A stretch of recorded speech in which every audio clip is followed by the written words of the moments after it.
On New Year's Eve, you may have been like the 85% of Americans that were staring at the clock waiting for midnight to come to usher in 2018. Hello everybody, I'm Mark Thomas and you found Uniquely Bristol. Our show highlights the hidden gems and small town values of Bristol, Connecticut. It's produced by the Bristol Development Authority, the BDA, and shown on Nutmeg TV every month. What do you think this looks like to you? These are actually handcrafted parts made here in Bristol of early clocks. We're at the American Clock and Watch Museum located here in Bristol, and it's a trip through history looking at clocks and watches throughout time. Located in the Forestville section of Bristol, the American Clock and Watch Museum is at 100 Maple Street. For an inside look and a bit of its history, I got to talk with Executive Director Patti Philippon.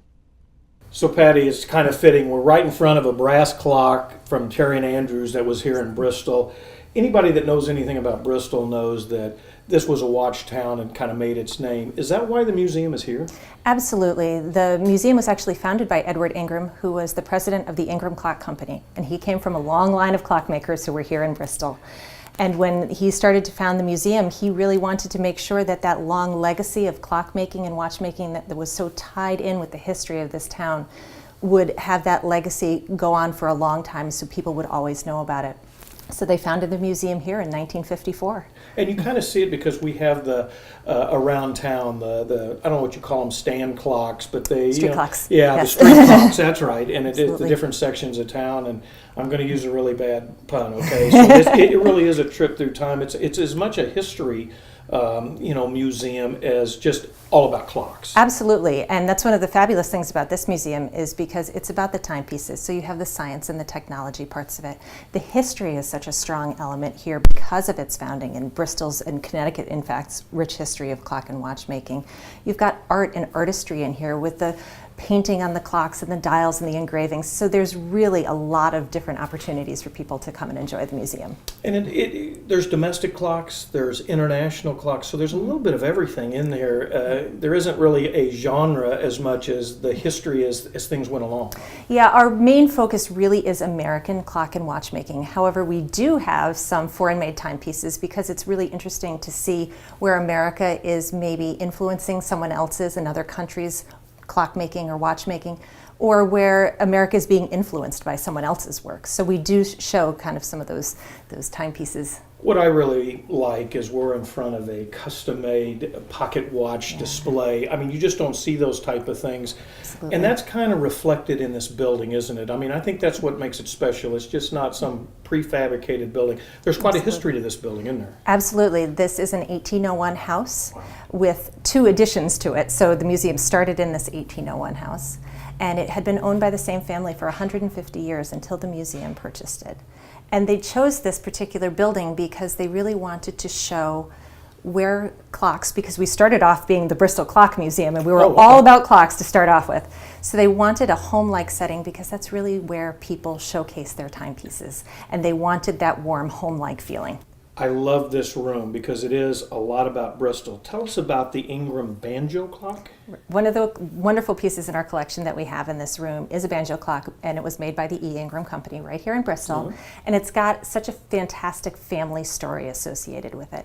It's called the Treasure Island clock, and it's because on the tablets there's a pirate map on one piece, and then on the bottom tablet is 4 different pirates, and according to the family stories anyway, the pirates represent the 4 Ingram boys. And it's still around. It's those kind of stories that you can only kind of see here. Absolutely. And it's pretty much, you have 8 galleries, so it's kind of neat when you go into these different rooms. They really have themes, don't they? They do. We try and give people a little bit of sense of the breadth of our collection in each of the rooms, so you can come in and see some tall case clocks or grandfather clocks. You can see novelty clocks. You can see precision timekeeping. You can see this great watch cabinet that you just talked about, and see all the different watches that are in the collections. Well, why don't we walk around a little bit, because they've even got time clocks that the factories use. Absolutely. Come on.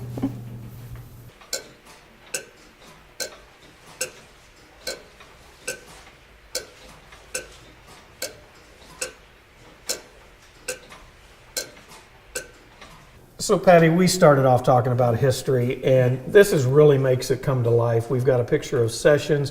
What is this photo? Because this really talks about and shows visually about what Bristol was like in the early 1900s? Yeah, absolutely. This is a picture of gear cutting machines in the Ingram factory in 1914. It's just amazing, and we're in front of a lathe. We opened the show talking about the wood parts, but I mean, Bristol was all about clocks. It was, and so much of the industry that we have today and the town has had has really come from the clock industry in particular. In the late 19th century, which was really kind of the heyday of clockmaking here in Bristol and then clockmaking in the country, there was about 300 businesses involved in some aspect of clockmaking just in this area. Everything from dial painting to case making to the brass and the gears and the springs.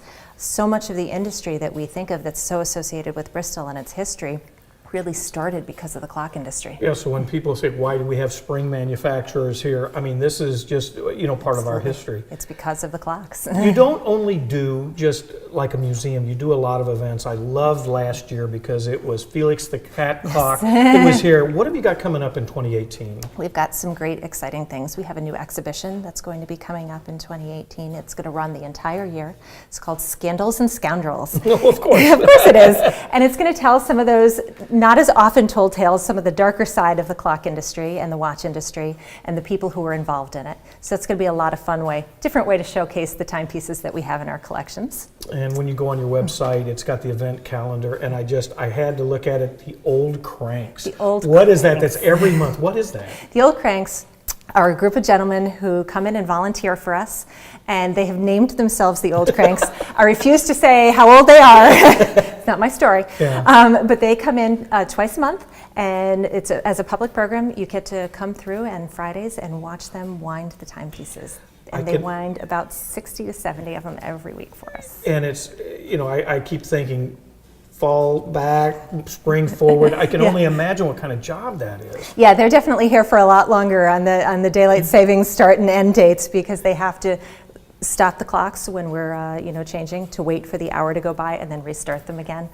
I never thought about it till I was talking to you, that you have people come in and think, well, I need my clock fixed, but that isn't what you do here. No, it's not. And we are able to offer people a list of people who we know who do clock repair, who do watch repair, but they don't work for the museum. We don't have repair people on staff who come in and do the work. Now, you don't charge very much to come in here, and I know that you get a lot of the actual products that are donations, but you kind of survive on donations and grants, don't you? Absolutely. Things like memberships to the museum, our annual fund, grants and foundation support are so vital to all the work that we do here.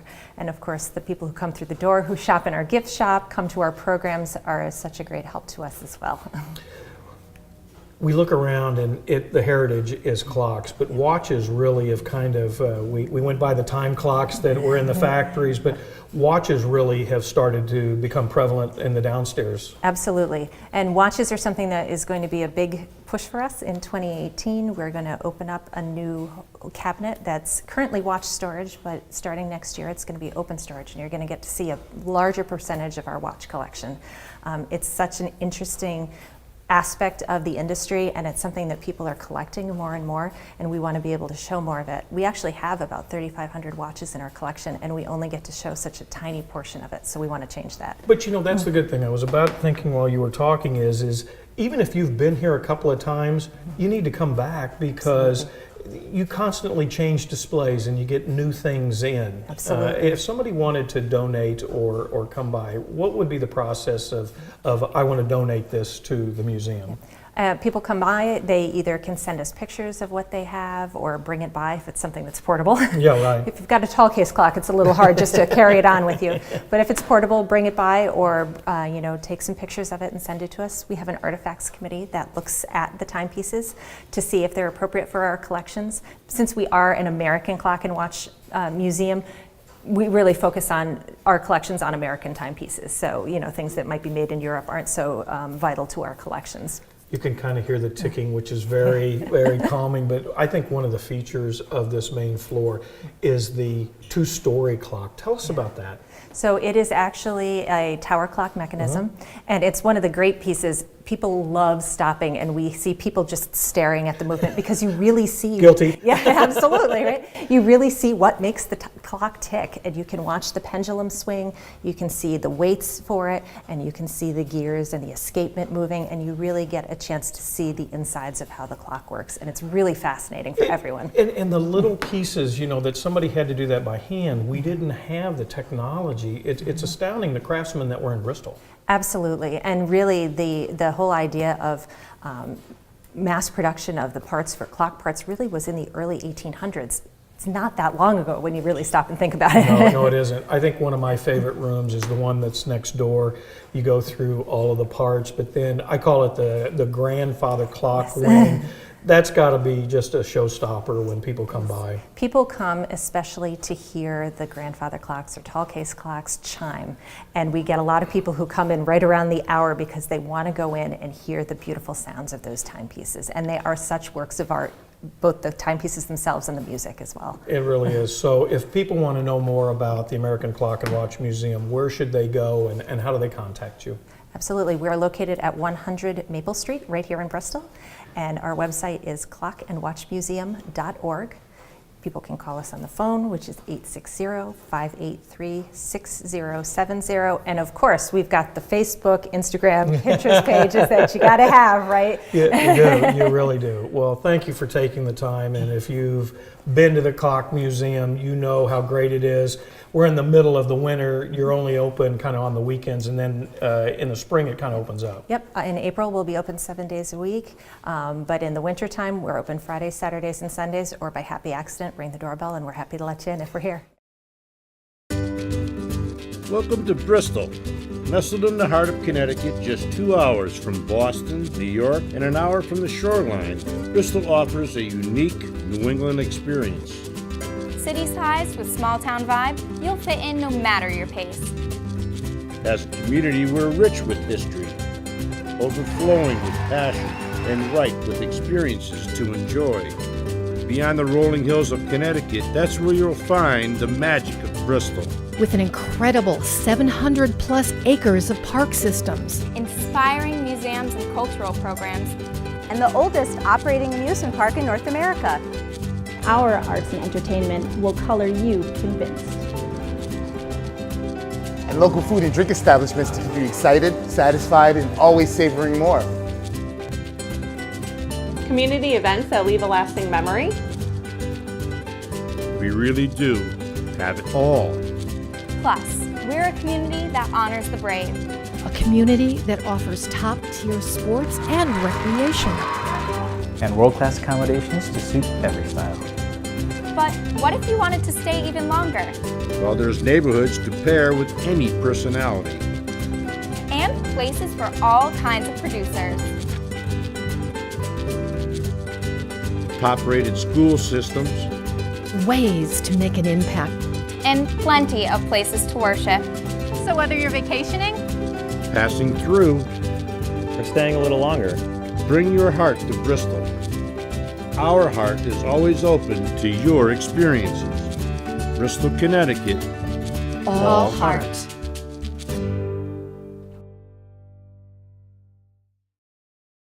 On everyone's New Year's resolution list is to eat better and lose some weight. Easier said than done.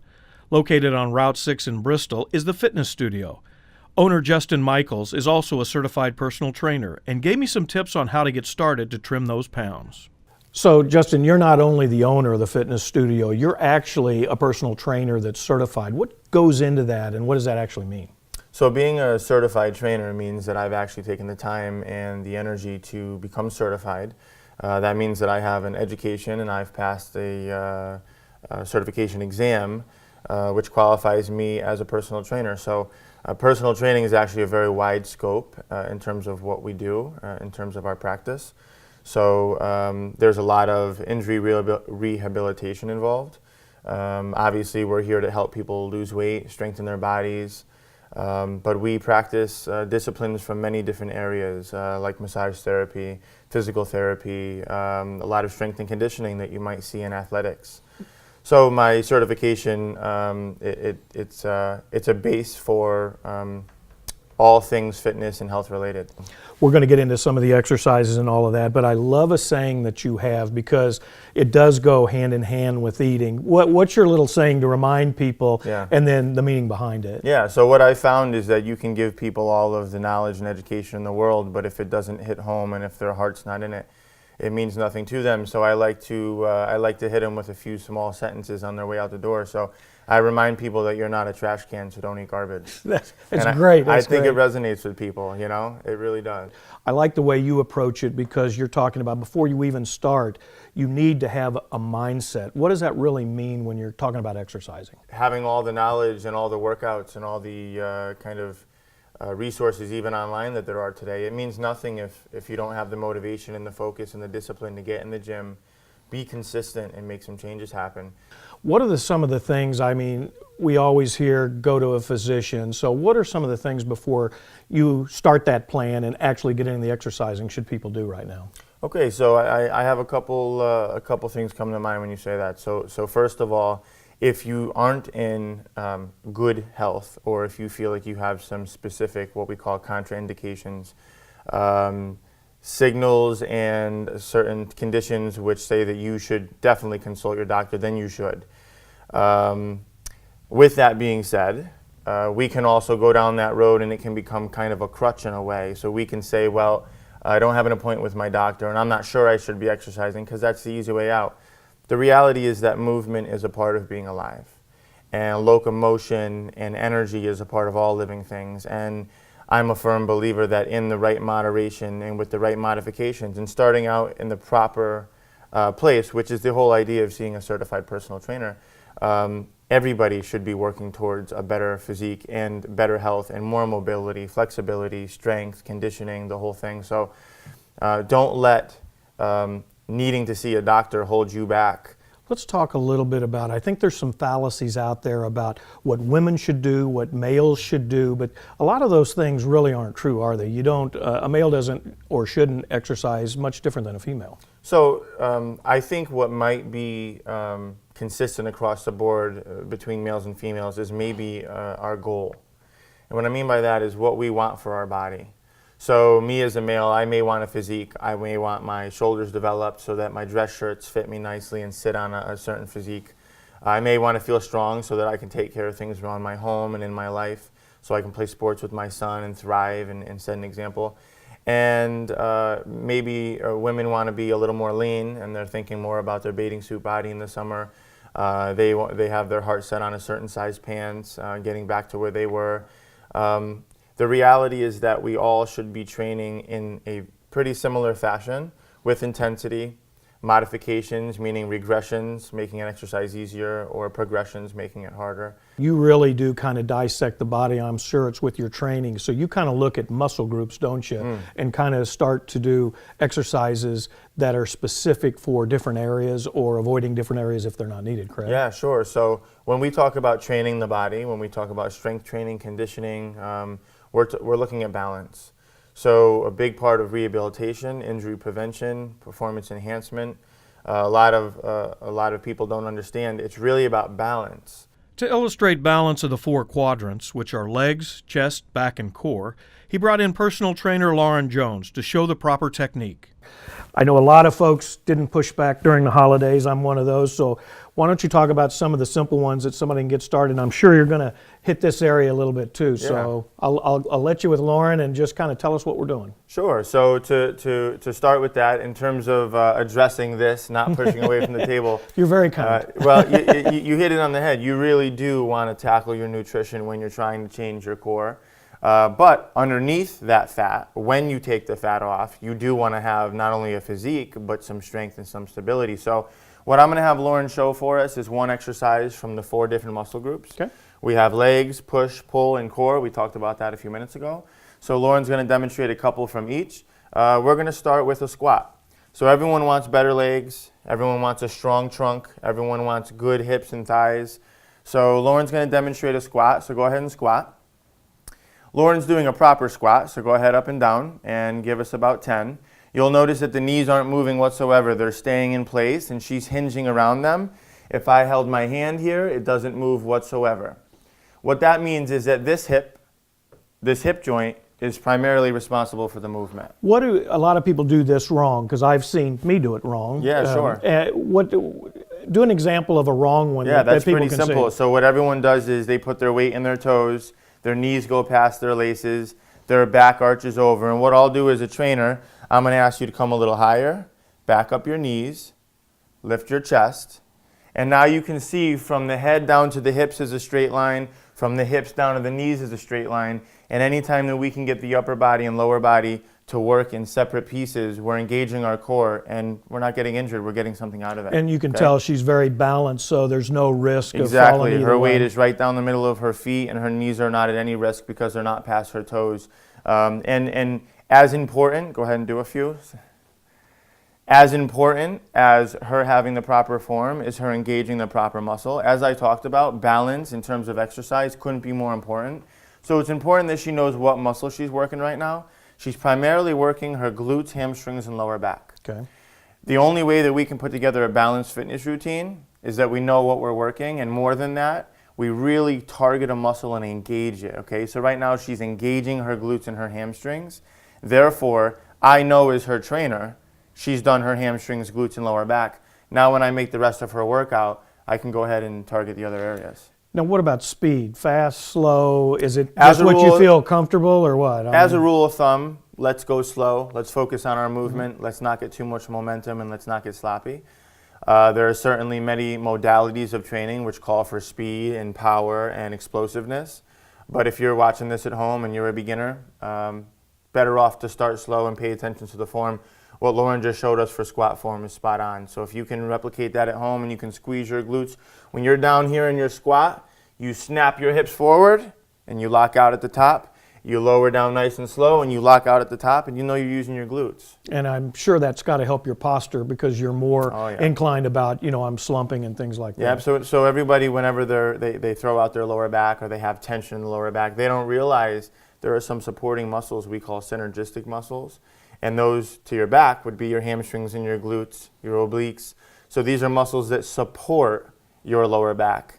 And it's not always the lower back that's the weak link. That's what suffers. The weak link often is the hamstrings and glutes, which is why we do squats like we do. So now that seems simple enough. Give us some other kind of beginners. Yeah, sure. So I'm excited to show you guys some basics that I think are commonly kind of done wrong and often the cause of not only injury but lack of progress. So Lauren's going to go ahead and show us a plank now. Show me a plank that's too high and teepeed, Lauren. All right, hips up. Yeah, hands are fine.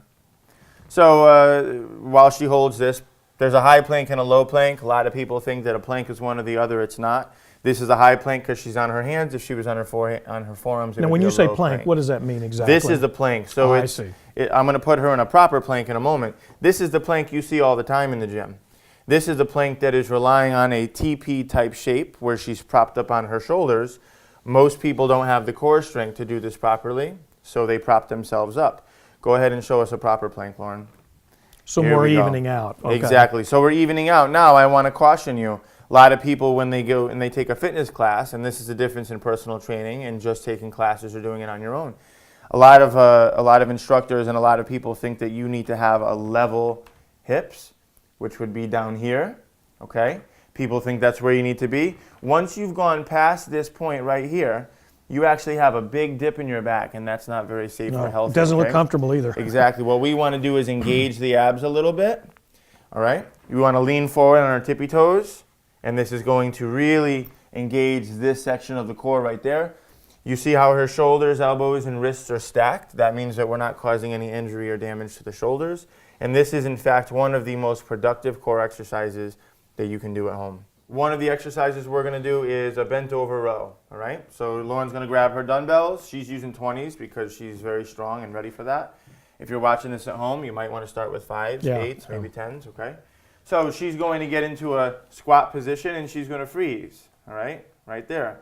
We're going to do a bent over row, which is an exercise that is strength oriented and it's focused on the back. The lats, which are here under the arms, and the rhomboids between the shoulder blades, the trapezius up here behind the head. She's going to give me some rows. Go ahead. While she's working, you're going to notice that she's driving with the elbows. Her wrists stay straight. Show us when the wrists cock in and we're overcompensating. Go ahead and turn the wrists in while we're doing it. Okay, there we go. You see how she's rotating those dumbbells? You see a lot of people doing that wrong, don't you? Yeah. Yes, so we want to keep the wrists straight. We really want to focus on the lats, and we're going to do that by driving with the elbows, okay? I'm going to have her do a push-up right now.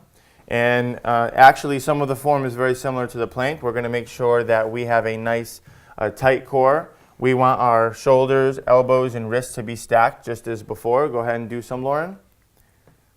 Yep, and you'll notice at the bottom, her elbows, go ahead and do about 10. At the bottom, her elbows go to 90 degrees. You'll see that from her wrist to her elbows, there's not a lot of change going on there. The change really happens in the shoulder girdle, and that's going to allow you to focus on your chest and your triceps. You know what strikes me, Justin, is you don't need a lot of expensive equipment. You really could do this in your home without having a lot of expense incurred. Yeah, I would say that you could probably spend under $100, and that could provide you with many, many hours of exercise. You're taking away all my excuses. Yeah. So let's talk a little bit about, I'm one of these, so I can talk about this. A lot of people were here in January 2017 saying, I'm going to go lose weight, I'm going to do this kind of thing, and here they are, they did nothing. What can we do to make sure that January of 2019, they're not saying, yeah, I was going to do that and I didn't get around to it? How do we keep our promises? So here, there's a couple things that I want to say. First of all, I don't think that we should set goals fighting off our failures, okay? I think that is an avoidance technique that is proven to not work, as you just said time and time again. In other words, we failed in 2017 to lose the weight we wanted to lose. So this year our motivation is to not fail again. Well, we've already practiced failing, and we've already made a habit and we're of good failing. at it. And we're good at it, exactly. I want us to wake up in the morning and decide what we want from our day. I want us to go out there and decide what makes sense for us and what would bring us happiness. I have a philosophy, and we share a philosophy here at the fitness studio. Our body is the one thing we'll always have. You can lose your house, your car, your friends, your money, your job, the clothes on your back, but you'll always have your body. And when you don't have your body, it'll be a non-issue. You're done. Yeah. So the reality is this: the body is the one thing you'll always have. Great advice. Lauren, thank you so much. Now, Justin, the fitness studio, if they want to know more information, how do they get a hold of you and where would they go? Okay, so the fitness studio is here in Bristol, 912 Terryville Avenue, Route 6. We are just before the Terryville line, just before the train tracks up here. Our phone number here is 860-906-2522. You can find us on Facebook at facebook.com/thefitnessstudioct. We got to have a great 2018. Thank you so much. Sure. Well, even though we're in a place where time stands still, that's all the time we have. Thank you so much for joining us for our first edition of Uniquely Bristol for 2018. We do this show for you, and we'd kind of like to know what you think. Send us your comments at marketing@bristolct.gov. If you want to know more about Bristol, go to our website, www.bristolallheart.com. We're also on Facebook, Twitter, Instagram, and LinkedIn. It's going to be a great 2018, so join us next month, and Happy New Year.